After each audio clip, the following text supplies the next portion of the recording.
A prenuptial agreement or premarital agreement serves two major purposes.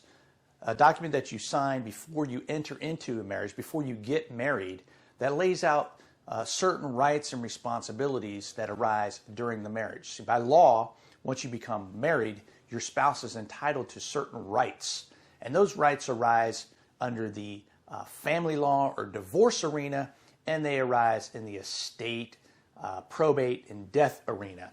And so typically a prenuptial agreement will have a spouse, or both spouses usually, waive all of their rights in both divorce, those rights that arise because of the marriage, and in death.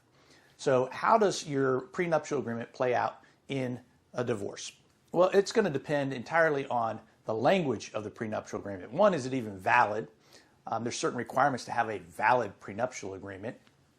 And then if it is valid, what does it say regarding the rights and the waiver of rights by the spouse? Now, typically, it's going to waive any claims for alimony or spousal support, and also help preserve and segregate any non-marital property, property that one spouse had coming into the marriage that perhaps has increased in value. And so oftentimes the increase in value can be considered a marital asset under Florida law, and a prenuptial agreement can say specifically that if there's an increase in value of my non-marital property, for example, that increase is not marital, and therefore the other spouse has no claim to it. There's a bunch of different ways that a prenuptial agreement can interplay with a divorce.